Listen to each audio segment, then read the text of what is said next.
Hey now, gang, welcome to the 60th installment of the Paper Street Podcast. Appreciate you all tuning in whenever, wherever, and however you're doing so to this genre film and filmmaking-centric program presented by Paper Street Pictures. Your host for the following proceedings is myself, Sean Talley, and I'm not joined as I usually am by the co-host with the most, Miss Becky Sayers. She is on assignment, if you will. She is off to her annual pilgrimage, her trek, her participation in the Telluride Horror Show. So hopefully on the next episode, she'll give us a nice recap of how that went for her. But yes, I am brave in the waters solo here this go-round, but it's okay. We have a couple gentlemen who we're about to interview here, and they will take the brunt of the speaking responsibilities, so no worries. As mentioned on a couple previous episodes, we were able to finally announce Tales from the Void, which is an anthology series based on the No Sleep subreddit, very popular, very notorious subreddit, and the gentleman in question, co-showrunners and producers, one of which is the creator as well, who initially developed the show. So I won't keep you folks waiting very long. On the other side of this here interstitial music, you will hear an interview with both John Thomas Kelley and Francesco Loschiavo about Tales from the Void and much more, so stay tuned.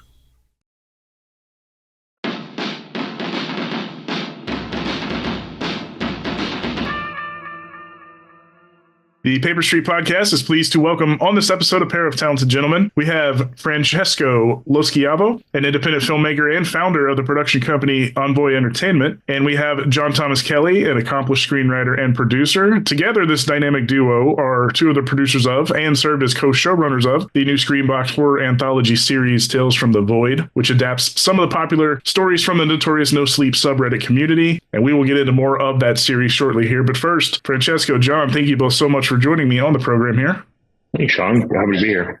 Yeah, thank you so much for having us. No, very glad to have you, of course, and to talk more about Tales from the Void. But before we jump into that, what we normally do is we start off by going all the way back to the beginning and asking, in both of your cases, what gave each of you the bug? What maybe got you interested in film and genre and arts? Was there a person? Was there an experience? Was there a book, a piece of pop culture maybe that got you hooked?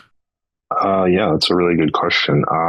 I feel like I was always like a film nerd. Like I lived at Blockbuster growing up, and I never really considered doing filmmaking until probably I would say like my last kind of years of university. My roommate Mike at the time was in media arts, and we used to film kind of like short films and stuff on some of his camera equipment, and I didn't even know that was filmmaking or directing. He used to act, and I would like film him and stuff, and we would do sketches and things.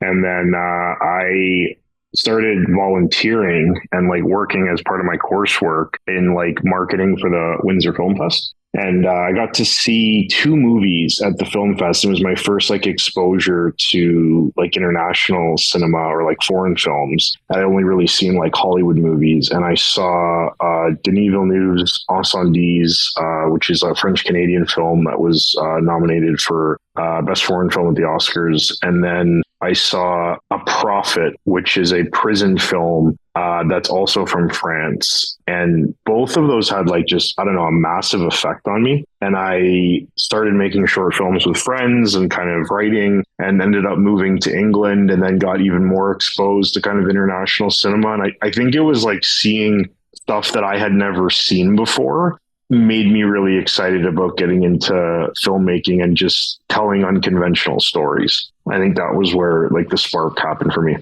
Yeah, I got kind of lucky that I had a mom who was pretty open to letting me watch just about anything. So my mother was a big VHS collector. We had a ton of VHS tapes in the house. Anything we didn't have, she was willing to, kindly enough use her Blockbuster card to make sure that we, remedied any any issues. So I got really lucky. If I wanted to watch something, I got to watch it at a pretty young age. Alien, The Thing, anything that had a cool box art cover, Chopping Mall, stuff like that. So I was really into horror. I think to Francesco's point, when I was in college, I knew I wanted to do stuff in film. I just didn't know what it was going to look like. I was doing like stand-up comedy at the time, not very well. And then, eventually took a screenwriting course and kind of realized that I was not terrible at it. Did comedy for years just because I was kind of like, I thought I was a funny guy. But then kind of things took off a little bit more when I started actually writing in horror, because that was the genre I was actually like watching and interested in. I never really did comedy, John. Like stand-up. That's funny. It's news to me. Very, very, very briefly. Very, very briefly. Thankfully, it was before video cameras were recording sets. I was going to say, I hope some of that's on tape. No, this is 2000, probably 5 to 2009 ish. Yeah. John's glad he would have gotten Michael Richards, is what he's saying a long time ago. Thankfully, it's pre-camera age. We don't know what he was saying on that stage, but very Bob Saget-esque routine. So, right. No, so it sounds like, I mean, we talk to a lot of folks where like they went other trajectories or they got out of the business, got back in the business, or maybe had alternative things in college. But it sounds like you two both kind of knew pretty much from Jump Street that this was it, and you stayed the path. So that's both of you just kind of fell for horror as well. Do you feel like that is your go-to genre on both cases? I'd say John's the more diehard horror purist than me.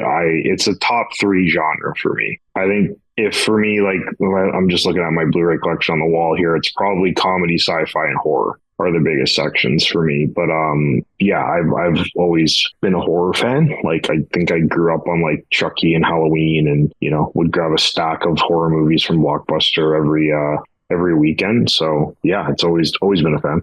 And yeah, I mean, I'm a ride or die horror guy. Like I will watch stuff that isn't horror for sure, but like I get most excited on the days that I'm going to the theater and I'm watching a horror movie tonight. It's where my heart is. No, very cool. And to that point, let's segue, I guess, toward Tales from the Void. Check, you had mentioned you first found the subreddit, I believe, right? And then you became a fan of the podcast as well. How did you first dive into this No Sleep subreddit? I honestly don't know how I even found it. I think I've always been like, I've used Reddit for years. And I do remember before it was like algorithm led, it was just whatever got upvoted was at the top of the page. So it was like truly, they used to call it the front page of the internet. And that's actually what it was. It wasn't just like customized to you. It was just whatever got upvoted to the top. And I think I had seen some creepy stories with some interesting titles get upvoted to the main page. And I just started reading them before bed and then ended up listening to the No Sleep podcast. And I was talking about this in another interview that like, I feel like it's like filled the, no pun intended, the void in my life. That was the Goosebumps or kind of like the freaky story shows I used to watch as a kid. And, there's lots of other like horror anthologies out there right now, but I feel like there wasn't something that, just takes a more serious tone and isn't like horror comedy and isn't like an hour and a half long, like full kind of films that you see in like Black Mirror or in Cabinet of Curiosities. So that like snackable short form, like dark horror. That's what I feel like I found in No Sleep. And I was just like shocked that no one had taken it upon themselves to make it into a show. There was so much chatter in like the No Sleep OOC forums, which is kind of like where the authors kind of hang out. And I just remember like talking to people in the community, and there's probably a dozen people that said they were going to do this over the years, and it just never happened. I remember there was like a Kickstarter or something that raised some money, and then it just never came to fruition. So I had made a couple films at that point in time, and this idea kind of had stuck with me since, I think it goes back to all the way to 2016, but I've been reading the subreddit since like 2011, 2012, so about a year after it started. So yeah, it's one of those things for me. The projects that I always end up doing are the ones that I can't shake, and this one just stuck in my head for like half a decade. So yeah. So I know you have the creator credit. Had you worked with John on previous things, and did you bring him in, day one? How did the collaboration with you two work with this? Oh yeah, dude, John's my guy. John and I worked together on a lot of stuff. We did a horror feature film, really low budget horror feature film years ago together. And I found John online and, read a bunch of his scripts and loved everything that he wrote. And we have very similar sensibilities in terms of taste of films. And it's been one of the best creative partnerships I've had. And John was, birthed this thing from the beginning. I think where we kind of divided and conquered was I kind of came up with the idea and then curated the stories that we were going to adapt. And then as soon as we went to adaptation, it was a partnership between John and I and how we bring them to life. I don't know how else we'd explain that, John, but yeah. Yeah, no, 100%. Francesco found me on, I think, Trigger Street back in 2014, which Trigger Street was it's like a notes sharing community forum for screenwriters that was run by Kevin Spacey, scandal noted. And that website's obviously long been shut down. But yeah, that from there, we kind of made a super low budget feature that didn't really work. Plenty of the fault of that falls onto my shoulders. There were hundreds of reasons why that movie didn't work. But I think as that kind of, train was crashing, Francesco and I were on the same page of like, oh, this isn't working. And like, these are maybe like the reasons why it isn't working and the learnings that we're taking from this. And we seem to be on the same page. So I think, in the aftermath of that, we were like, well, this was maybe not optimal, but we should keep working together because we clearly have, I think, to your point, Chuck, similar sensibilities of like what's good and also like what are the ways to like ideally work and like what's the work ethic needed to be able to do this thing with a level of quality that, we're aspiring to. So obviously, this show is a great example of that. I think, our partnership worked quite well here, but then also like, we have another feature that we'd like to make at some point. Like there's, the partnership doesn't end here. We got a lot in the hopper after this one. We're hoping to do some features soon. Yeah. Right. We look forward to those, of course. Francesco, you did mention when it came to adapting the subreddit, was there difficulty in securing rights? How did that process come about as far as asking, Mr. Reddit, like, how do you do this? Can we do this? I'm a persistent motherfucker, dude. That's how I would say we get this done there wasn't a single story we didn't get that we wanted. And it was just picking up the phone, talking to people and just assuring them that they were in good hands. I think a lot of the No Sleep writers had heard from, everybody and their brother that they were going to make a web series and, or a TV show. And we tried to approach it of like, here's the films we did, here's our experience. I can't guarantee you it's going to be on TV. Like we had pitched it as like a small web series and it kind of grew beyond our expectations really. So I think with me, it's about just like honesty and transparency. I feel like there's a lot of people in this business that just like, will tell you like, hey, like I'm going to come on board and your movie's going to get made. And it's just like, this stuff takes years, right? So it was just managing people's expectations, checking in, sending them an update saying, hey, we got funding, or hey, we're shooting on these days, here's a link to your screener. We want to get you involved in interviews. So just reminding them over the years that we were working on it that we're progressing it forward. And the big thing for me is like, I don't make crazy commitments. I just say the same kind of thing I said to John when we did our first project together is I was like, I can't guarantee it's going to be good. I can't guarantee when it's going to get, made, but I guarantee you that it will happen. And, you're going to have my full attention for the next few years until we get this made. So I think was kind of my approach with the writers, is just being honest and transparent, and then coming up with a deal that was fair to them, but then also gave them flexibility to not just promote their projects, but like have it get picked up by other people if they want, or adapt it into features, and they can still, sell books or whatever. So we tried to just set it up in a way that gives us a lane to operate, but also allows them to still monetize their work, because there's lots of great writers on there, and there's lots of opportunities outside of our show.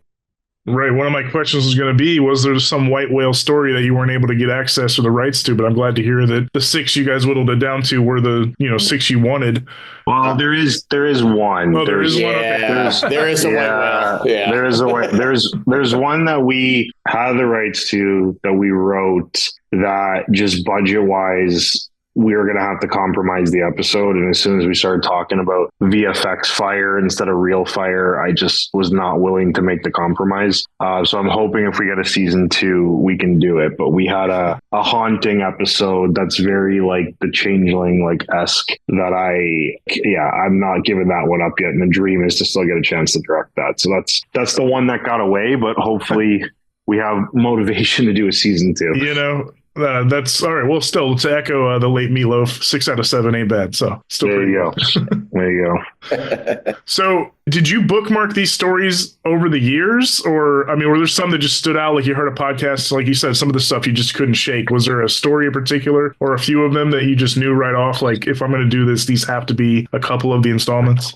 There's 2 stories that we had read back in 2016 that didn't change. It always stayed on the list, which is the haunting story that unfortunately got pushed. and then Fixed Frequency. So Fixed Frequency was one of the first ones that we read. Now, we had a list that was completely different than what we finished in the show. And that's largely because I kind of like paused on development with John, and I just said, like, I think I need to go back and spend some time going really deep in the community to make sure we're doing this properly. And to me, it was important that, like, if I get asked by a Redditor, like, what are the best no-sleep stories? Like, I need to have an encyclopedia knowledge of what are the best writers in the community, what are all the stories that are popular or well-known. So I went through, I think, like a 2-year process of reading everything that was top upvoted. They have a contest on there every month for the best stories of the month. I read every single one of those all the way back to 2011. Anything with an interesting title, read all the work of writers that I liked on there. And, that journey found us some great stories. Like, I am a huge fan of Matt Demersky's work, who wrote the Black Square, which we wouldn't have found if I didn't do the deep dive. And then on top of that, you find some hidden gems like Grayson Groom's Pro-Life, which, he had only written 3 stories on the subreddit, but it was a really impactful one. And it really struck a chord with an audience there. So it was important to, like, do the deep dive and, like, spend the time curating. But yeah, I've got a Google sheet kicking around that I've been updating for, I think, like 5 years now, but it mainly retains that 2-year journey that we went on. And I think if we get a season 2, I'd probably have to do another deep dive for at least 6 months to, catch up on the last year or so that we've been kind of on production. But we take curation really seriously. And I hope that people feel it shows in the episodes that we selected. No, I think it will for sure. You mentioned a few of the episodes. I know, Francesco, you took the brunt of writing. I know Joe Lynch's in the Addams Family episode. And then John, yourself, the 3 that Francesco directed, you happen to have the writing credit on. With you guys taking the bulk of them, how did you kind of do the divvying process? How did that come about between the 2 of you? It's interesting because we kind of got forced in a situation. So this is like producer stuff, but like, you can't get the tax credits in Canada, which is where we shot, if you have an American writer and an American director. So John's American, I'm Canadian, so we had to split it up. So I wrote for the Americans and John wrote for me. So that was kind of unfortunately, the boxes that we got put in. I'm hoping I can do 1 episode next season of my own writing, but that was one of the compromises that we had to make. Yeah, I am only Canadian in spirit, not in practice, or at least not according to my passport. Made it a little more challenging. But I do think we also got to, like, take the ones that made sense too, though, right? Like, I mean, from a writing perspective, I'm very happy that, like, I got to write the slasher film, for example. Like, that feels like something that, like, that's a favorite genre of mine. I think Francesco, like, the type of cinema that you ingest, like taking like a sci-fi story, that just like makes like a ton of sense, Yeah, definitely. Like, I don't want to make it seem like we got forced into writing ones we didn't want to. Like, we definitely paired them up. Yeah, I think I was fortunate to get to write for the Addams and Joe. I couldn't imagine for directors to a better team to write for. Yeah. And the other thing I'll flag is we're not the only 2 writers on the series. So between Francesco and I, we wrote 5 of the 6 episodes. But the episode Carrie, which deals with female body autonomy, was written by Trisha Lee. Because for very obvious reasons, like, that is a story that probably, the world does not need Francesco and I weighing in with our thoughts on that. It's probably best to come, direct, from the source of someone who that is really directly impacting. So Trisha Lee is a really good writer. She's been on the blacklist multiple times.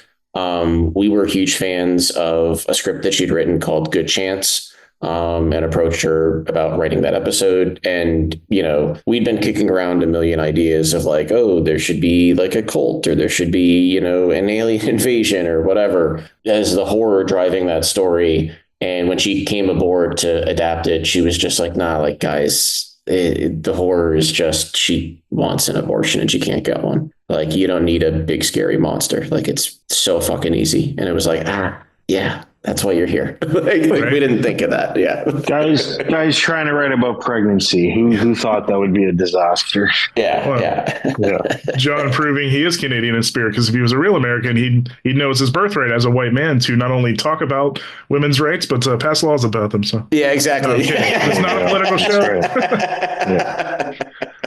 Yeah, no, that makes sense. I do want to ask too, when it came to these, I know Francesco said he was very clear and transparent with the folks who actually wrote the no Reddit stories. How did you guys go about creative license in these screenplays? Like, did you have a little free reign? Was that kind of contractually what you told them? Like, hey, we're going to enhance or exaggerate or tweak accordingly? Or was there any kind of show Bible or mission statement or anything when it came to like how you would take creative license in these story adaptations? So we gave them a lookbook and like an idea of what we were going to do with it, but we didn't necessarily show the writers the scripts until we had shot it. We kind of did that for two reasons. So we wanted to promote the writers' work, obviously, and have them be a big part of the show. So we've, put their original story names and all the marketing material so people can look up the source material. We put interviews with the original No Sleep writers in the show. We featured them in the behind the scenes podcast with the No Sleep podcast. So it's very much been done in partnership with the community. The tricky thing though is when you're expanding or contracting, literary material, it gets quite emotional, I think, for the writers. Like we had to, in the case of, something like The Black Square, that probably could have been a full season of a TV show. So that had to be contracted like massively. And then there were some episodes that were like 3 paragraphs that we had to add characters or theme into and expand, right? And I think the tricky thing is when you're trying to have a consistent tone of an anthology, we kind of have to have control over that. That said, we did try to curate them in a way that the stories go well together, if that makes sense. And I think that's kind of why I'm a little bit hell-bent on like the curation just coming from myself, because I think when it's one person's eyes, it kind of like speaks to one person's taste, and then you get, the different ingredients that kind of go well together. So it was done very much in partnership with the community, and all of the writers were really happy with how their episodes turned out, and we got tons of great feedback from them because we stayed true to the essence of their story. But I think the screenwriting process is kind of already challenging, and we wanted a little bit of freedom there to be able to expand or contract as needed. Yeah, and here's what I'll say, like, when in doubt, the goal was always to keep the spirit of the original story, right? Like these stories were chosen for a reason. It's because they're really fucking good, right? Like, I mean, the things that, Francesco was looking for with the original story curation was, is it really dark? Is it going to be, a very serious story? And does it have a nice gut punch ending? Right. Because we want there to be like this thematic feel throughout. So when in doubt, like the idea was to, not change those core elements of the stories, and to, when in doubt, like, let's keep things the same. Let's, not change things we don't have to. But I think where the art of it came in is, I think, in 2 key ways. The first is character. In the, No Sleep forum, the way that the stories are designed, the way that they're written is from a first person perspective, right? It's the stories being told as if it actually happened to you. So because of that, not all, but I think in some instances, the character who is the lead is often an audience stand-in, right? It's a little bit of a blank slate so that you can kind of put yourself in that situation and feel like you're that character. Obviously, in a television show, you're not going to be able to capture that same feeling. So we had to kind of make some decisions around, well, who should this character be? What should their background be? How do we kind of think about infusing different character traits onto this person to either A, ramp tension or make the character dynamics more interesting in the story, or B, speak to theme. And I think that's the second thing that was sometimes infused. Some of these stories came very much with the theme intact. For example, our pilot episode, Into the Unknown, is based off The Black Square. That The Black Square, the original story by Matthew Dymersky, is like literally drowning in theme, right? Like it is like the theme is right there and it's in your face. There are other stories where the story is scary as fuck and it's got an amazing ending. It's a great gut punch. But the story is scary and it exists for the sake of being scary, right? And in those instances, we were like, well, okay, how do we kind of find a way to infuse theme kind of into this story so that we're kind of consistent and kind of giving people a little bit to chew on and a little bit to think about as they're watching the episode. But again, like when we're making changes like that, and also like there's just logistical stuff as well, right? Like in film, you never want to jump 50 years ahead in the future, right? Things like that. You want to like condense, make sure that the ramifications that are occurring to a character occur kind of in real time so that the audience feels that there's some comeuppance or justice that's occurring. So like, locations, is always a challenge. So there's little things like that you're changing as well. But again, like with anything we were infusing or anything we were changing, the idea was we want to bring this in so that the script works and that it's as effective as humanly possible. But we also don't want to like change the core of what makes the story great. Right. And testament to you both that none of the original writers had any issue and kind of were positive about it on the other side of things, and meaning you guys did keep true to the spirit of the thing. So that's a compliment to you both. When it came to you guys working on the brunt of these as co-showrunners and shooting back to back to back, was this your first full TV experience for each of you? Yeah, this is our first time doing block shooting and first time producing television. Okay, so I guess the question being, many learning lessons, I'm sure, for you in the process. What was the biggest learning lesson from pre-production to post even, or maybe biggest challenge for each of you on this production? How long do you have? If you can give me the under 5-minute version. The biggest, I don't know, is one that stands out the most maybe.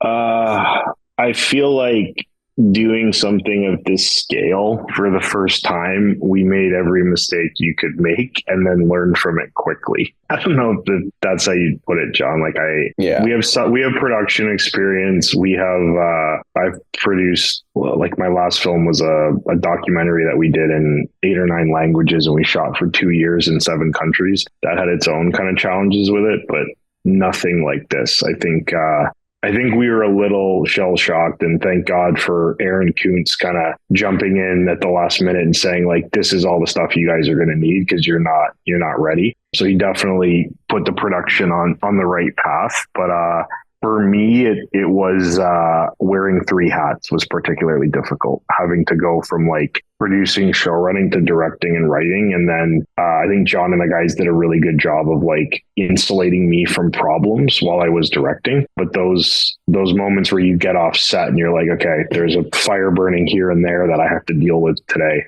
It was draining. And I think that was the thing that was challenging for me, was going from creative hat to producing hat very quickly all the time. Every other day for like a 60-day period was a lot. Yeah. And I think the biggest challenge, and I think there were other things that made it more challenging, but the biggest challenge that we probably had was we had assumed going into it, oh, this is just like, we're block shooting, but like, oh, it's like 6 short films, and we've done short films before. Those are really easy to do, and this won't be challenging at all. But because of the block shooting, you're prepping an episode while another episode is shooting, right? In these 4-day blocks. And the way that those stack up against each other, you kind of need to be 6 places at once. And we simply couldn't really do that as well as we would have liked to. So what we realized pretty quickly was like, oh, like we're not making a TV show. Like we're not reusing sets. We're not reusing cast. We're making 6 individual mini movies just back to back to back to back, each with their own like super unique sets of problems. And I think a big kudos, I think, Francesco already mentioned Aaron Kuntz, but like, I don't think the show works if we don't get Cam Burns and Chris Ball on set, kind of like helping us shepherd some of those episodes in key ways. Cause like there's creative problems that like, Francesco and I can give an opinion creatively on like, oh, okay, like we need to do, checks created, I want this wardrobe, or I want this, or I want that. I'm fantastic at like, hey, that staircase isn't where we thought that staircase was going to be. You need to like kind of like reblock out like in the script how this is going to play. It's like we can definitely do fixes there, but also like just having people with a ton of set experience who are there day in and day out to fix problems that like I don't know how to fix. Like I don't know the answer to things like, oh, hey, craft services just didn't show up today. And it's like, if I had to deal with that problem while also rewriting half a script in the afternoon, I don't know how I would have solved that. So I think having that additional support was huge, especially just knowing that our budget was incredibly tight. I can't tell you the amount of times I picked up the phone to Aaron and was like, oh my God, I have this amazing problem. Like, what do I do? Or even to Cam and Chris. And just like within, 5 minutes, they were able to diagnose it and tell us what to do to fix it. And, I think John and I are quick learners, but that 10 years of set experience is super important. Barkley, our other producer, I think was kind of a guiding hand as well throughout this entire thing that made a big difference. So just having that small army of guys supporting me and John, we wouldn't have got it done, to be honest, without it. Yeah, the running joke that we had throughout was, we're not making mistakes, we're making learning opportunities. So we made lots of them. There were lots of learning opportunities, but the hope is to take those into whatever the next thing is to make sure that we don't make the same mistake twice. That's the one thing I'll say about Francesco and myself. Right, yeah, that experience will compile, and you guys will be the one answering questions to the next people down the road, especially if you're doing another season of this. So to that point, as folks are listening to this, you're either available to watch 2 episodes or 4 episodes or all 6 episodes. They are on Screambox as of October 13th. The first 2 dropped. And again, first one out of the box by director Joe Lynch, who we've had on the show before, Suitable Flesh, Toby Poser and John Adams, the Adams family. We've had them as previous guests too. They did an episode as well. And then, yes, John and Francesco handled the brunt of 3 of them as far as the writing, directing duties, plus Francesco writing a couple others. But yes, check this out on Screambox, brought to you by Screambox and Bloody Disgusting in association with our own Paper Street Pictures, the team of incredible producers, not my words, John and Francesco. Finally, any advice for any aspiring filmmakers out there, be it, if they want to take the path of writing, directing, producing, showrunning, any gold nuggets that you can pass on to the next generation? I would just say don't quit. This is a stamina game. I think the difference between people that I know that got their films made and the people that didn't are the ones that just, it didn't matter how long it took. They just kept it like pushing the rock up the hill. So that would be my thing. Like I had this idea in 2016. It's 2024. I dropped a trailer for this in, 2020. Yeah. So that would be my thing. It's a marathon, not a sprint. Yeah. My wife, the first thing she read was the first draft of Fixed Frequency. And she read that in 2017. So that's how long we've been working on this. I think the other thing I'd add, I don't know, Francesco and I've given a fair amount of advice in the lead up to this. I think the 2 things I'd say is if you're going to get something financed and made, the scripts have to just be incredibly good. Not to say that ours are, right? But you have to just put in the reps, take notes seriously. If you're getting the same note from 4 or 5 people, it probably means that even if your opinion is that you don't like the note, if everyone's saying it, you got to take the note. So doing the reps on the scripts to make sure they're good. And then the other thing that I think is really important is be willing to do the work. And what I mean by that is there are filmmakers that we've met who will have a good script, they'll have a good teaser trailer, but then you ask them to do something else, right? Where it's I need to understand, character descriptions, or can you come up with, what the marketing plan would be, or what similar comps are. And you get the response of just well, that's not my job. I'm the filmmaker. And it's nah, dude, that is your job. If it's your movie, it's your fucking job. There's no job that you're above if it's the thing that you're writing and directing. There isn't and we had a great crew. We had a great crew that did amazing work on set. But when people needed help, there was no job that Francesco and I were above, right? Our last shoot we did in Whitchurch up in northern Canada, and I was, carrying 5-10 pound sandbags, 6 on each arm, up a hill at the end of the day, because it was someone had to do it, and the crew the crew had 80 other things they were carrying, right? We were booking flights. At one point Francesco was doing a bunch of additional producing work with kind of the bank and stuff on set. There was nothing that we didn't kind of put our hands in when we had to. So yeah, I would just add to that too. I think your point, John, about the scripts, what did we do, John? 12 drafts, 2 years on the scripts? Yeah, exactly. We did rounds with everybody, the exchange with Colin Geddes and his team. We took notes from lots of different places. So making the scripts good.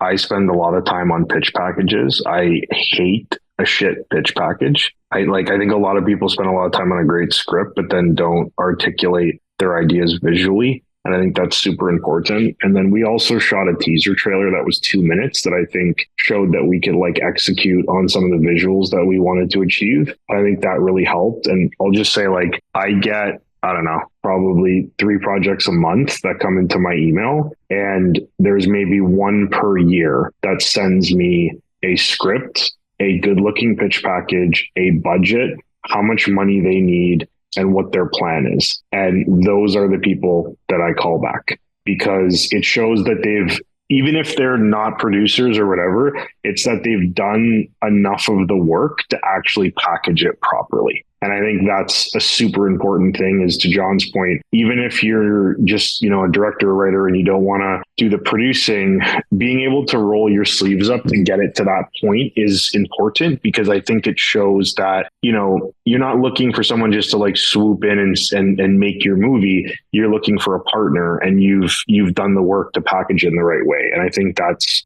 super important. So I'll be honest, like all the meetings I take with new filmmakers about people that want to work with us, it's projects that come like that. And you don't have to have money, you don't have to have, investment, but it's just a plan. Like, has it been costed out? Who are you thinking of for cast? Is the pitch package thorough, or did you throw it together in 5 minutes? Like, that type of stuff I think is super important, because it shows you've done the work. And to be honest with you, when I see a compelling package like that, it's what makes me read the script. When you just get a script in your inbox, I get, hundreds of those. Yeah, you're not always compelled to read it, because you don't know if they've done the work on it. And you can usually tell within the first 2 pages of reading a script whether they've done the work. But I think that stuff's super important. No, sage advice, and I really like what you guys said at the last half of that with the, we get submissions as well quite often, and they never hit all 4 points. Once, if we do make contact, if we like a hook or a log line or something, we ask for those materials, we don't ever get all 4. Or if we do, it's once a year, like you said. So take note, folks who do cold submissions, to what Francesco and John are saying, that a lot of that makes a difference. If you do a little bit of the work and a little bit of the grunt work of figuring out what might be a budget, put a little bit of a extra oomph in those, and not just, like you said, a thrown together something. And also too, like, you never know who's listening. Like, I don't think I've ever told this story before, but like how I met Aaron was I was pitching to a completely different company, and they had invited, I guess, Aaron on the call. And I was not familiar with Paper Street Pictures at the time. And, Aaron gave me a ring after, and had like heard the pitch and thought the idea was interesting, but then also, read the scripts and stuff. And like, I think having all those materials ready, a teaser trailer, the pitch ready, a lookbook, the scripts, all 6 scripts written, like, it makes it very easy to like evaluate it. So I think like preparation meets opportunity, right? Absolutely. Yes. Couldn't have said it better. That concludes the formal, if you will, portion of this interview. And again, check out on Screambox, Tales from the Void. What we do now is called the Rapid Fire 15. Becky named it that long ago, and we found out it's not that rapid, it's not that fire, but it is 15 questions. So because Francesco was taking a bit of the first goes at questions in the interview, I'm going to say, John, maybe you answer first in these 2 bits. Oh, cool. Yeah. So what we do, a little bit like the Proust questionnaire on Inside the Actor Studio, but it's really about like your favorite stuff, movies, music, and genre stuff. So, first thing that comes to mind, it's not a cool test. There's no points. None of it matters. But just so listeners can learn a little more about you both. And I'll start off with question 1. And again, John can go first and Francesco can answer. Feel free to tangent as needed. Like I said, it's not that rapid. All right. Number 1, what movie do you think you've seen the most in your life? Probably Alien. I've seen Alien at least 20, 30 times. If not, actually probably more than that. Yeah, it's definitely Alien. Every time it hits theaters or there's a new release of like a, Blu-ray or something, I'm picking it up. So I would say for me, it's either Goodfellas or Prometheus. Keeping it in the Alien universe. I was going to say that second answer was not what I was expecting. That's everybody hates Prometheus. I do not. It's my favorite. I like Prometheus. It's one of my favorites. I love that as well. But I was going to say, when we were saying earlier that Francesco and I have similar sensibilities, there you go, right? Yeah. This is a pro Prometheus podcast episode. I am perfect. There we go. All right, question 2. Is there a movie, a show, a song that always makes you emotional or maybe brings you to tears? Oh, God. I'm not a big crier. I think the only time I can remember getting emotional in a movie was I watched, it's not a horror movie at all, but I watched the movie Short Term 12 with like Brie Larson. Like, it was like an early Brie Larson movie, John Gallagher Jr. And I was going through some shit at the time, and so I was already in a state where it was like, oh, okay, like something can get me. And that movie ended, and like I was like, I think I need to like run out of this theater because I can't let anybody see me being emotional in this movie. So I run out of the theater and I just kind of hide in the bathroom. And as I'm leaving the bathroom, I just see everybody else leaving the theater and just everyone's just sobbing. And it's like, oh, okay, maybe that was a normal reaction. Maybe I'm just a human being. But It was a normal reaction to that movie. yeah. For me, a movie or a song that's made me cry. It's a good question. I cry every time I see Life is Beautiful. I don't know if you've seen that film. The ending of it with the little boy in the tank gets me almost every time. A song, I don't know if this is a little personal, but I've only cried once, I think, during a song. I'm looking up what this lyric is right now. So I was doing a production that was a documentary that we did. And we did it on refugees that migrated from Syria to Germany. And our director followed them from basically Greece all the way to Germany. And it was a family that got separated at the border. And the dad was stuck with the kids. And the mother was stuck in Germany. And they were separated for like 2 years. And I've got the lyric here, I think.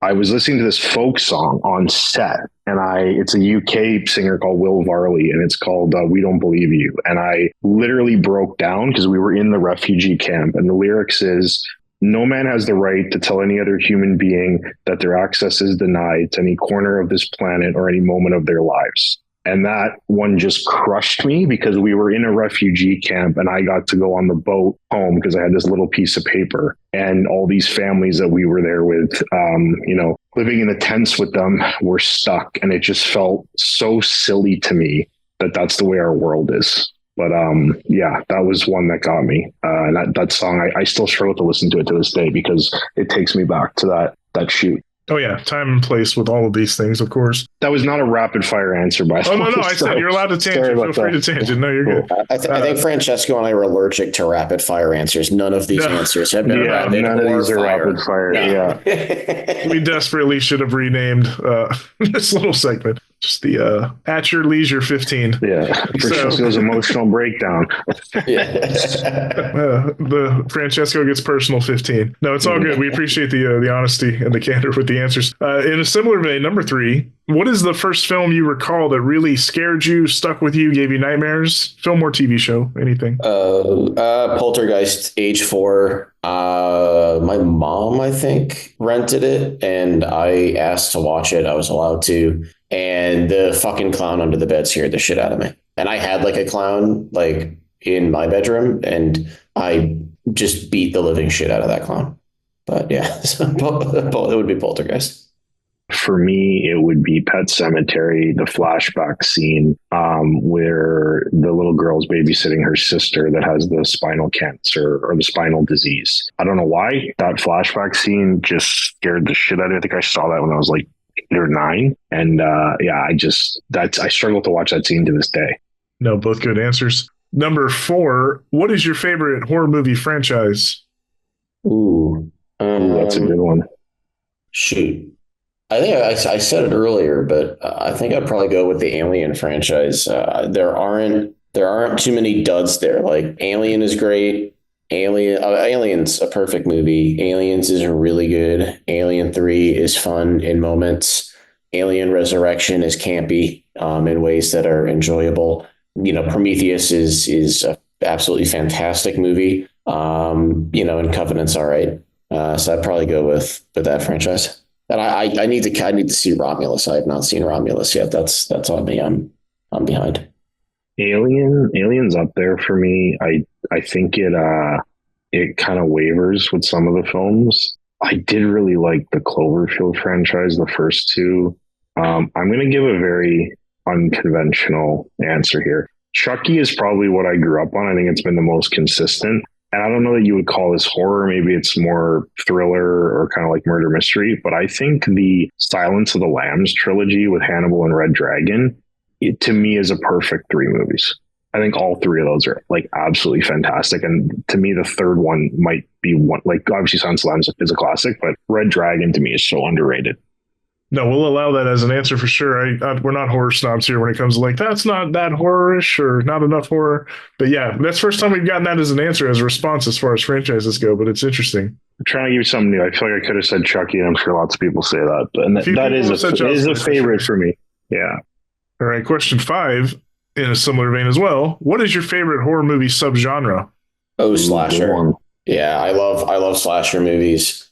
I think, and like, look, like there's a lot of slasher movies that are maybe not the best films because it's also a genre that can be done for low cost. But I would say this this is my big thing with slasher movies. It's easy to get a bad slasher movie made, but when you see a good slasher movie, that every single time the script is incredible because in my opinion, like a slasher movie is easily the hardest genre to write within horror because you have to have, a propulsive plot, character growth and development. You're hitting all of your beats and you're also killing someone every 10 to 15 pages. Like that is so fucking hard to do well, without kind of like losing the thread on like key parts of the story. I love slasher movies. And when you see one that like really checks all the boxes and hits really hard, it's a great feeling. Like You're Next is a fucking amazing like modern slasher. But yeah, like I love that subgenre.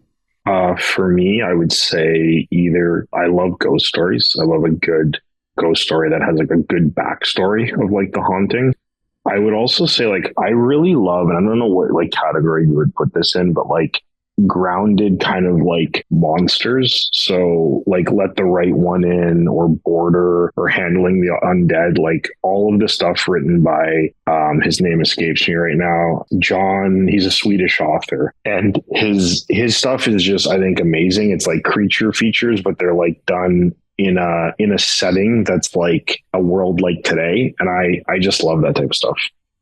No, I very much agree. And you name check some ones I really do like. Real quick, this is not part of the rapid fire, but John, you made me want to ask this as like a follow up. You mentioned You're Next. Do you have a favorite slasher that you do consider like a great film that's also just a slasher movie? Yeah, I think the greatest slasher of all time would be the original Black Christmas. Nice. Yeah, like there is just like that movie's doing shit. Okay, so I love that movie for like 50,000 different reasons. This is not going to be a rapid fire answer, but but what I like about that movie is like the script is really freaking smart and it's talking about some stuff that just a lot of people were not talking about then, and frankly, it's still pertinent now, unfortunately. But beyond that, just like the art and the care that goes into that, like even down to like the costuming, like there's a great scene where your protagonist, who is, going to be getting an abortion in 1974, which is, a pretty new thing at that time, opens her door to a bunch of caroling children. And she's wearing a sweater that literally has hands over her stomach. And she's cradling a cross as she's listening to these kids sing. And just the thematic relevance of that as Margot Kidder is just getting stabbed to death in the upstairs bedroom in a not like graphic, but still very brutal scene.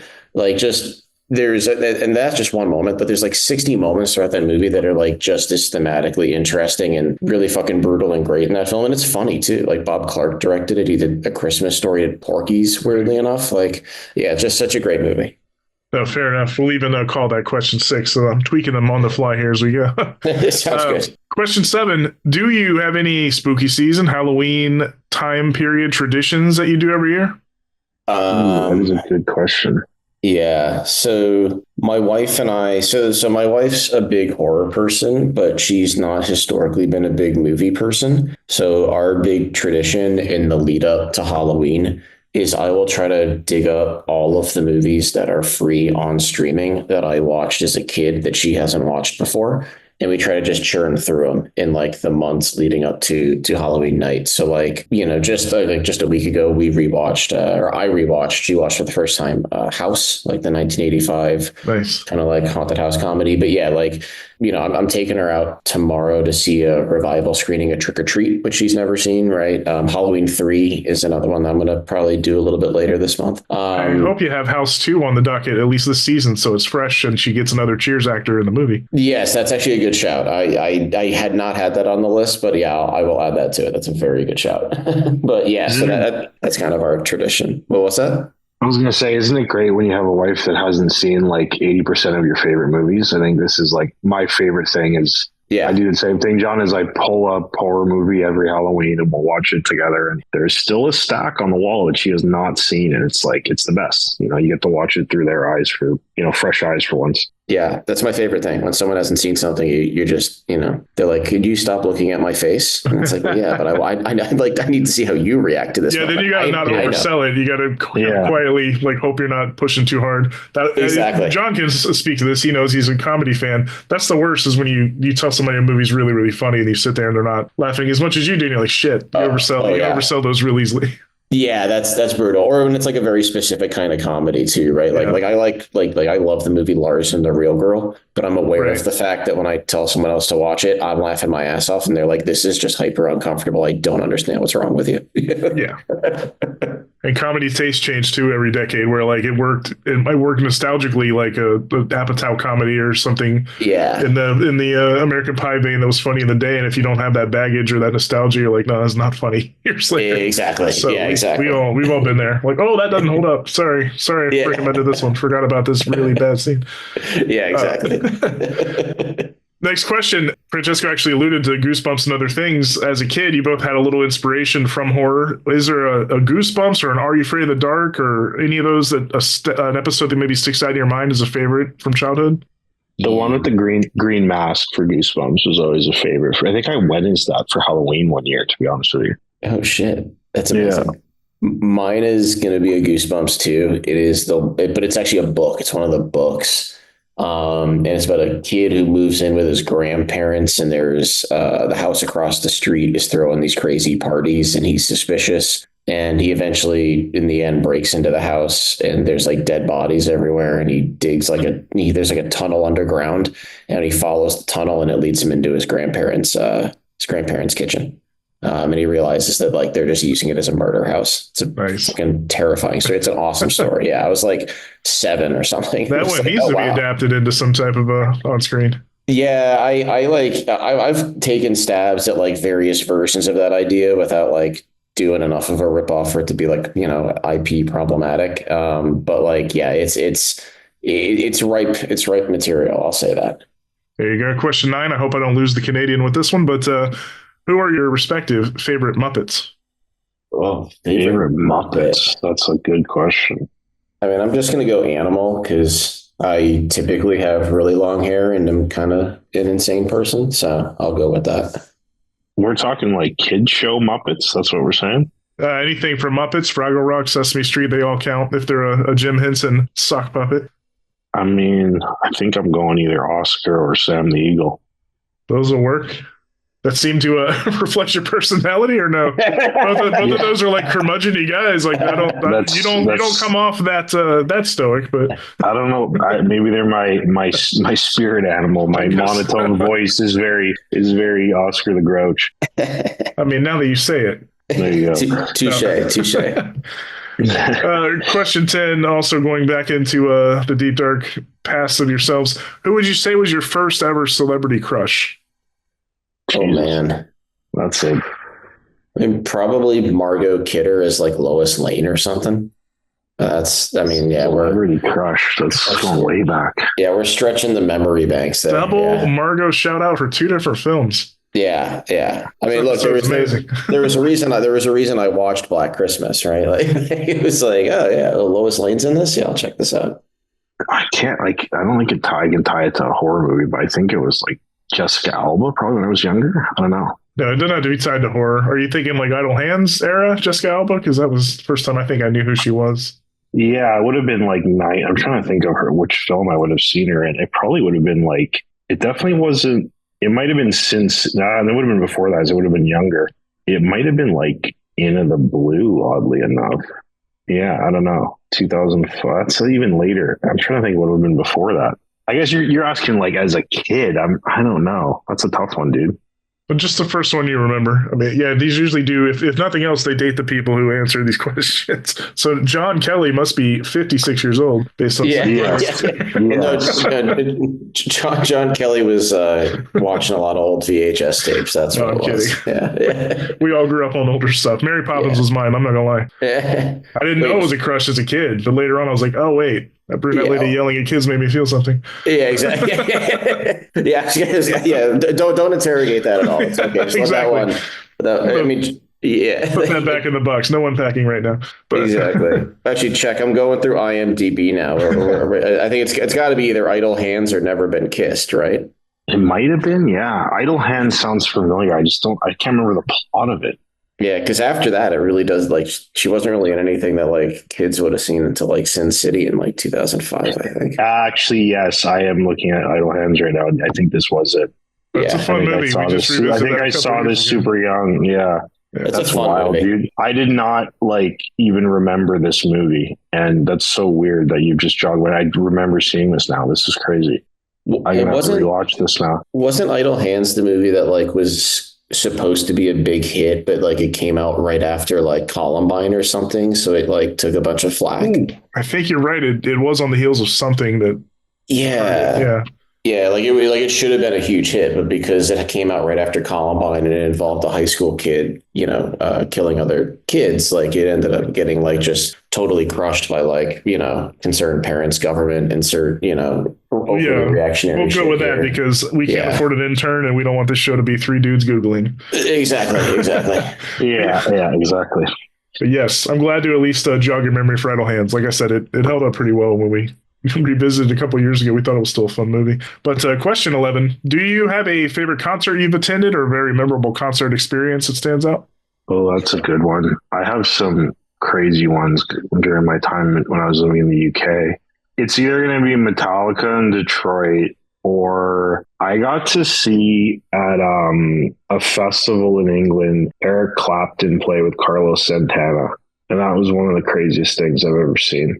And then I think Pink Floyd closed out afterwards with David Gilmour.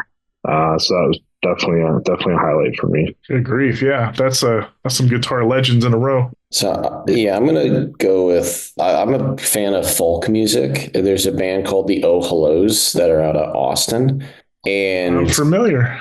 Yeah, they're like, so I'm a big fan of their stuff. So me and a buddy road tripped up to like Vermont, maybe like 7 or 8 years ago to see them. And the event, like it got like rained out, like it was just pouring rain. So 90% of the people left, and they were like, well, there's a cafeteria nearby that's willing to like host us for an indoor show if anyone wants to come. And like only 20 people stuck around. So we ended up getting like this, we were all soaking wet, but we got the super intimate show from the Oh Hellos. Couldn't hook up any of their electric shits. They're literally like pounding on tables and stuff to like, create that. But yeah, it was like super, super memorable thing. And then obviously, because there were like 20 people there, they were like, well, after the show, like we'll talk to you guys because we can't fucking go anywhere, So that was pretty cool. Like, yeah, big fan of them. And that was a cool concert experience. Very cool. Similar music question, number 12. Do you, either of you, even if you don't karaoke normally, do you have a go-to karaoke song if you were forced up on stage? Yes. Yeah, yes. Weezer Say It Ain't So. Mine would be Afro Man's Because I Got High. And during the most objectionable elements of that song, you just make direct eye contact at your partner. Dude, that's so funny because I literally sang that twice the last time I did karaoke. Yeah. Twice. My wife was like, this is the one song you can do because my voice is so monotone. It works perfectly. Yeah, just like I do it. I also have a monotone voice, but B, just like it's just maximum discomfort for everybody involved. You just don't blink the whole time. Yeah, just direct eye contact. Nice. One more music one before we round out that little part of it. In a similar vein, what would be your entrance or walkout music, whether it's for a TED Talk or whether you're coming out to hype up the crowd or introduce a movie? What's a good hype song for you? Ooh. Good question. On top of folk music, I also like hardcore music quite a bit because those go hand to hand better than you'd think. I'd probably go with something by either like Show Me the Body or like Rollo Tomasi or something. I don't know if I had to pick one. Maybe like Rituals by Rollo Tomasi. I think it's a fucking banger. I found this song recently, and the rap in it is all right, but the beat is just disgusting. I would go Action Bronson, Easy Rider. Nice. I don't know that one offhand, but I will. The beat is so like once you hear the song, it's it's the beat is so good. No, good answers again. Penultimate question. If you, respectively, each of you could program a double feature of any two films in the world that maybe pair together well, or maybe show your two wolves, or maybe they just, they're two things that kind of show who you are as a person, and however you want to frame it. What's a perfect double feature that you would show to the masses if you had a John and or Francesco film festival? Ooh, what a great question. I don't think I've ever been asking like that, but it's a really good one. I might need a second here. Francesco, I'm wondering if we jointly program this the way that we program our own screenings when we hang out. So when Czech and I hang out, what we'll typically do. So I'm a fan of I'm a fan of camp. Camp and like grungy cinema. And Czech has like good taste. So we'll typically start with like a high art kind of like intelligent film that he has. And then we will follow it with, a funny kind of like trashy thing that I like really love and appreciate. Do you Czech? So if you give like a high art one, I'll follow it with a trashy one that'd be good to pair with it. So I would go the Italian mafia movie filmed in Italy, Dogman. Okay. Not sure how I'm going to thematically follow that, but that's okay. We'll figure it out. If you actually, you know what? If I'm making it easy for you clearly here, John. Yeah, I was going to say you're going Italy. So I will keep it in Italy, and I will do I'm going to get the year wrong, but like the 1985, I think it's 1985 film Stage Fright with the owl mask. Nice. With the Giallo. Yeah, it's the Giallo film. Yeah, the killer with the owl mask. They got the fucking chainsaw. Got some really dope kills in it. Yeah, so we'll keep it fully Italian. There you go. So we'll start with Dogman and we'll end it with fucking Stage Fright. We don't always have two guests at a time, but I appreciate the team up on this question. Yeah. I thought you were going to go the other way on me and give me a camp that I got to pair. I was like, fuck, that's going to be tough. All right. And finally, gentlemen, what would be your dream project? Whether it's producing, directing, writing, is there an original idea? Is there a IP you want to adapt? Is there a fictional character, historical figure maybe? A story you'd like to bring to life? What's the ultimate in your mind that you'd like to do? John and I have a project we've been developing for a while about a hunting and a fishing village that we want to do in Eastern Canada. That's up there. But one that I'm dying to do that would be a dream is there is a book from John Lingvist. I'm going to pronounce it wrong, from Sweden. He's the writer of Border, Let the Right One In, as I mentioned earlier, and Handling the Undead. And he has an anthology of like monster stories that I would love to adapt into a feature. That would be my dream project. Yeah. And that may not be impossible. We have some emails out, so stay tuned. That'd be very cool. Yeah. And I think to Francesco's point, like it would always just be something original. I think we really enjoyed doing the show, but the show is based on IP. So I think being able to do something that's original would be like a fair bit of fun. And yeah, like the movie in the Canadian fishing village would be very high on that list. I would love to, the title on it's When I Wake. I'd love to be able to shoot that. I think it's a really good story. And even though it takes place legitimately, like it's based on a true event that occurred like 22 or actually no, at this point, 30 years ago. 30 years ago, it's still very relevant to, I think, today. And we foolishly thought it would be easier to make an anthology than a 5-person fishing village movie. So who would have known that this would have been more difficult? So if the Paper Street Pictures team is listening, we would love to do that movie. Well, the Paper Street Pictures team, Aaron is on a Canadian project right now, so he knows all about the writer. I know. I've been harassing him to get out to Eastern Canada and location scout this next one. So as two Scare Package films under our belt, we also know that anthologies are nowhere near as easy as people think. So. Aaron warned us, and I did not listen. And now I listen to everything he says. Yeah. We learned our lesson. I asked Cameron ahead of time, is there anything you can tell me about the production or any anecdotes or anything about John and Francesco? And in true Cameron fashion, he very lately texts me that John is a sports fan. So bonus question just flew in. Oh, yeah. John, is it true that what Nick Saban said, that the only place the SEC is not hard to play in is Vanderbilt? Yeah, I'm gonna have to really eat some crow on that one, eh? Sorry, Alabama fan. No. We had to give a dig. Yeah, let's start here. Roll Tide, right? Look,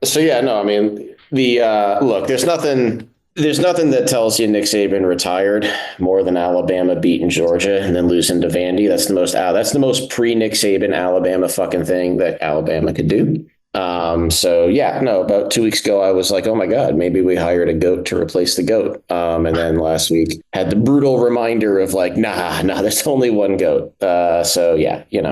Vandy went through their goalpost in the water. So if you want to incorporate a goalpost into the shady lake in your fishing village haunting movie. Yeah, we can definitely do that. Yeah, there's nothing wrong with that. Yeah. We're gonna make Diego Pavia the villain after he ran all over our 4-2-5 defense. But yeah. Right. But yeah, sorry. I told him I'll make a dig at Alabama for you. So he Well, I was going to say, I mean, ask Cam how Florida State's doing this year. But listen, I'm a Gator fan too. We've had a bad few years, we know. So yeah, gentlemen, both of you, thank you. That was some of the better answers we've had to some of those questions. So you concluded the rapid fire 15 again, not rapid, not fire, but it was 15. We may have bled into a second podcast. That's all good. Maybe some heavy editing there, but it was good questions, dude. Those are some of the most original questions we've been asked so far. Yeah, thank you. I think we've been honing those over time and also maybe stealing a good one from other podcasts here and there, but we've got it mostly down to, there's some variance depending on the guests, of course. Some people aren't horror people at all, so you gotta pivot. There you go. Yeah, I really appreciate it, man. It was just like whenever you get questions you haven't gotten before, like it's a lot of fun because you get to start, working your brain. So I appreciate that. Right. And once again, Tales from the Void, as you're hearing this, October 13th, the first two dropped, and they will be dropping through the month of October. So as you're hearing it, you may have two maybe out, four maybe out, all six maybe out. Please check them out on Screambox. And real quick, before we let you go, anything you can talk about that is next? I know you've hinted at some irons in the fire. Is there anything you can talk about on the horizon for either of you? I've got a comedy written that I'm interested in doing at some point, which is based on a true story that happened to me. But it's kind of a high school coming of age story that I've been polishing for a couple of years now. And then I'm working on a werewolf film, and John's got lots of exciting stuff going on that I don't know if he's allowed to talk about. Yeah, I don't think I'm allowed to say much, but I do have two different things in development, but I can't say much about them, I don't think. But I got a new spec I'm writing, so I'm excited about that. And maybe if I'm lucky in 6 months, I won't be able to talk about that either. So very cool. Yeah. Paperstreetpodcast.com will have show notes to not just Tales from the Void, but some places to find these guys too, as far as social media and such. But I'm going to get them out of here on time because they have a hard out. So I want to say once more, thank you so much, both of you, for the time and for the answers and for talking about Tales from the Void, a thing we're excited to have finally out in the world. Awesome. Thanks, Sean. Appreciate the time today. Yeah, thank you so much, man. And again, Tales from the Void on Screambox now.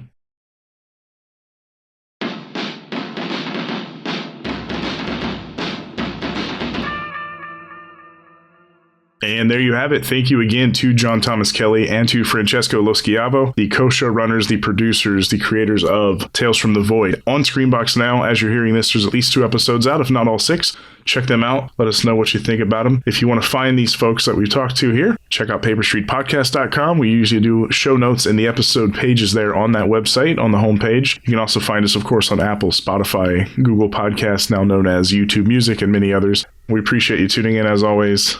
And for the dearly missed Becky Sayers, no FOMO like Fantastic Fest and Telluride FOMO, I swear. But again, I'm sure she had a blast there. She'll be back on the next one with us. But till that day, sorry if I sucked. I promise to do better next time. Until then, get back to working.